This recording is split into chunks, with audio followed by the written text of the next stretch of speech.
So what's up? Kumusta? Ayos pa tayo dyan. So nandito tayo ngayon sa may microbike sa Rafael Branch para sa update natin. Ngayong araw na to, nakita na rin natin itong bagong-bagong nirelease nila.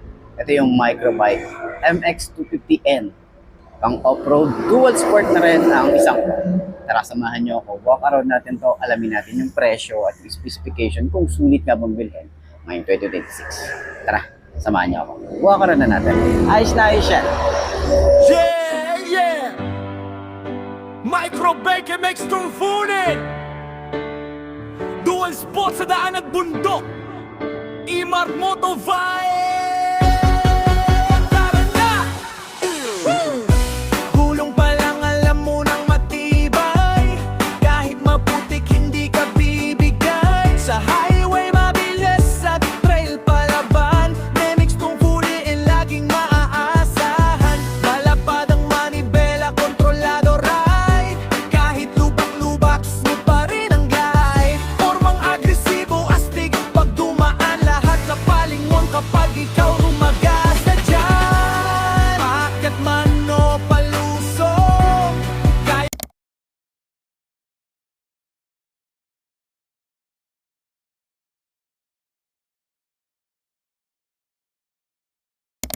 So, ayun na nga po mga best, no? Available na nga po dito sa may microbikes ng Rafael Branch. Itong napakaganda, napaka-forma na pang off-road. Dual sport na po ang isang to. At syempre sa specification, sobrang sulit na ito. Okay, so sa kanyang headlight na naka-LED projected lamp na maliliit. And then meron na rin tayong hand grip or hand guard dito sa kanyang handlebar. So meron na rin niyang mga metal part. Kaya mas sulit talaga, mas maganda yung parts na ginamit din dito. Talagang hindi rin sila magpapatalo pagdating sa mga parts na ginamit dito. Sobrang lightweight nung kanyang chassis na ginamit dito. Trinay ko kanina, sobrang gaan niya compared dun sa other side ng 250cc din ng microbike. Pero ito sobrang gaan na ito. Okay, naka-inverted forks na rin tayo dito. Naka-single disc brake sa harap, naka-single disc brake dito sa likod. And yung forma ng decals is pasok talaga, no? Hindi siya ganun ka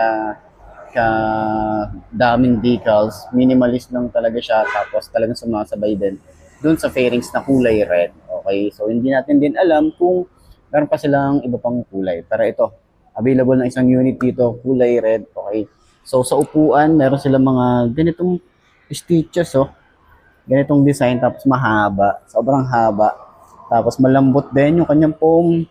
Hindi siya masyadong bukakang-bukaka. So, try natin yung sakyan kung abot ba natin. Siyempre, hindi natin to abot, no? Pero tatry ko lang siyang sakyan kung okay ba siya. Pero, wag na, hindi ko talaga maano. Yan. Pero pag inupuan natin to, sobrang lambot talaga ng upuan. Tapos, nagustuhan ko pa rito yung mga ginamit dito na lever. Yan. Adjustable siya. Tapos, natiflip siya. Yan, oh. Kita nyo to. Natataas siya. Ayan, natataas to. Papakita ko na lang din sa inyo sa walk around natin. Ito, natataas siya. Ayan, ganyan siya. Okay, so kabilaan din yan. Natataas din yung kabila. Tapos, ang ganda rin ng handguard niya. Ayan, plastic dito sa harap. Metal dito sa kanyang support. Ayan. Then, meron na rin siyang panel gauge na digital. Ayan, tapos dito naman sa gas tank niya, malaki din yung gas tank na ito. Meron din siyang grab board dito or bracket para sa mga gamit natin. In case na gusto nyo ipambundok talaga to, meron tayong lagayan dito, tapos pwede natin lagyan din dito sa mga saddle bag or kahit anong pwede nating ilagay pang camping. Pwede ang isang to. So lahat ng ilaw nito LED na rin. Okay, headlight, taillight niya, signal light niya, LED na rin, tapos pang on and off road na rin yung kanyang tires. So maganda rin yung kanyang lever.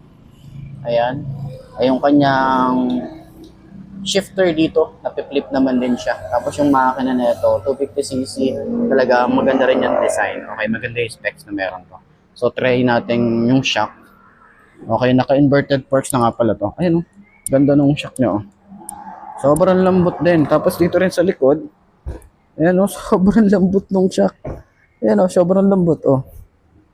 Ayan, sobrang lambot din nung shock. And syempre, so sa lahat ng mga naghahanap ng ganitong motorcycle, mga nagtatanong ng update, available na po rito sa may San Rafael branch, okay, ng Microbike. So, pwede nyo kontakin or pwede i-message sila sa kanilang Facebook page para sa mga naghahanap at nagtatanong natin. So, sa tingin nyo, sulit nga bang bilhin ngayon 2026? Comment nyo naman yan. Ayos na ayos siya.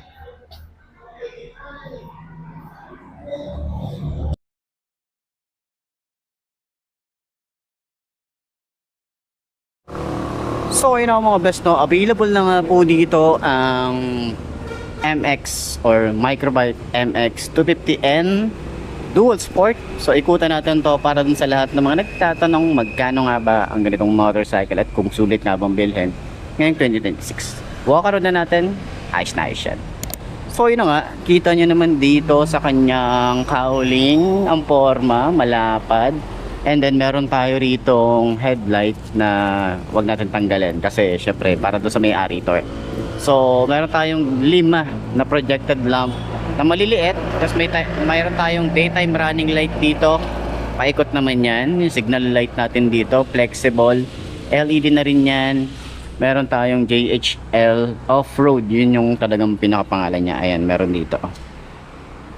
And then mahaba rin yung kanyang fender, malambot, yan, flexible hanggang extension niya. And then yung kanyang suspension, naka-inverted forks tayo rito. Meron tayong cover, naka-single disc brake din tayo rito. Wide spoke na rin tayo and naka-on and off-road na rin tayo dito sa kanyang gulong. Ayan. Ang size naman dito ay 3x21. Ayan. So ang ganda ng design. Okay, nagaganda na ako sa motorcycle na to. Talagang pang off-road talaga siya, no? So sa lahat ng mga naghahanap ng pang trail bike, pwede ang isang to. So sa Microbike na decals dito, may JHL off-road. Ayan. So sa kanyang makina, ito yung tsura, yung ating, ito nga pala ay carb type. Ayan. So yung kanyang tambucho, okay, so parang akala mo, ano ba? Parang pinakalkal yung tambucho pero yan talaga yung itsura niya. May metal naman tayo rito na cover para in case na madikit yung tuhod natin, safe tayo. Kickstart. Makina natin dito, may JHL off-road na nakalagay. Okay, yung ating rear brake pedal, ito, pa-sharp yung design niya rito, kaya ingat din tayo rito. Mas maganda yung sapatos na gagamitin natin dito, makapal, okay? Kasi medyo matulis yung part dito. Ayan. Tapos meron na rin tayo rito na cover para sa ating engine cover. Ayan.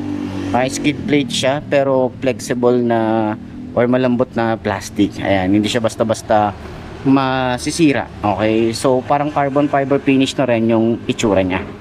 Yung foot pegs, ayan din, matulis din to. Kaya dapat yung ating sapatos dito is makapal talaga. Napi-flip din naman yan. Ganyan yung itsura niya. Okay, so yung shock natin dito, meron na rin siyang baso. Ang ganda, kaya pala malambot. And then adjustable siya. Ayan, oh, mukhang hindi ka talaga tinipid dito ni Microbike. Okay, yung carb niya, laki din. Ayan.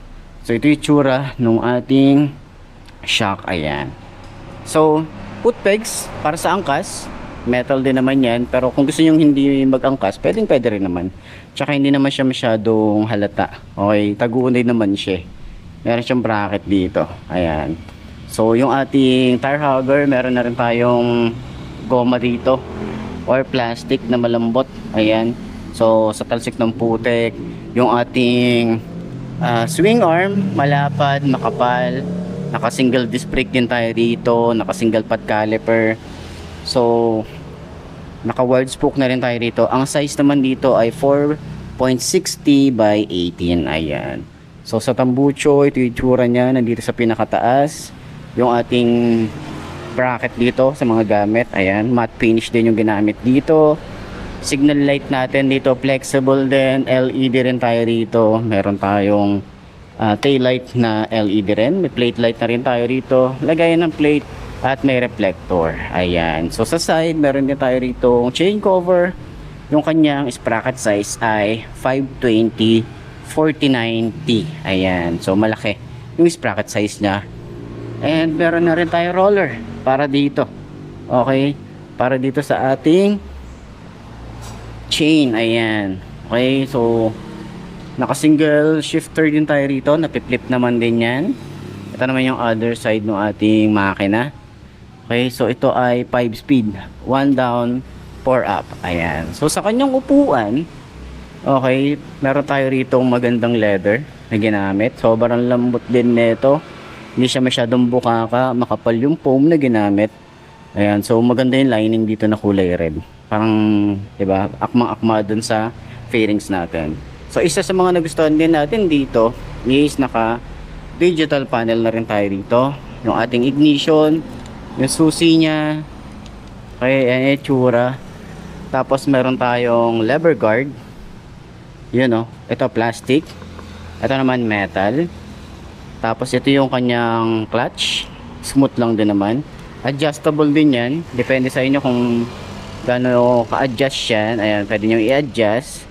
Tapos, ito rin, adjustable. Oh, natataas siya. Ayan. Diba? Ang galing, no? Kaya hindi siya basta-basta mapuputol. In case na mabuwal tayo, hindi siya basta-basta mapuputol. Ayan, ganyan siya. Oh.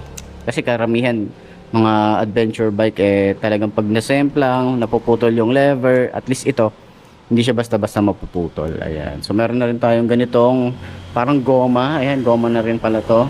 So, pwede nyo tanggalin din. And, sa mga switches, meron tayo ditong electric starter. Kanyang front brake, smooth lang din. Throttle niya, or yung grip niya, ito, sobrang kapit ng grip na ito. Throttle niya, quick throttle tayo rito. Ayan, oh, sobrang babaw lang din. Electric starter lang yun nandito. Dito naman sa side, high and low. Ito, kill switch pala to. Ayan, ito naman, high and low. Ayan, signal light, busina, and then choke. Ayan, gas tank natin, malaki din. Ito yung tsura. Ayan, so, ayan, sa lahat ng mga nagtatanong ng update para dito sa may MX250N, available na po dito ng isang unit. So, kontakan nyo na lang dito si Microbike San Rafael para dun sa mga magpapareserve or kukuha ng ganito. Message na lang din sila or pwede nyo akong kontakan. Okay, so sana nakatulong tong video na to sa lahat ng mga naghahanap ng ganitong motorcycle. Ayos na ayos yan. So yun ang mga best no, sa lahat ng mga nagtatanong, magkano nga ba ang ganitong motorcycle? Ito ay nagkakahalaga ng 125,000 kapag kinuha nyo ng cash. At syempre, cash basis pa lang po siya. No, hindi pa siya available sa installment or cash only lang po ang motorcycle na to.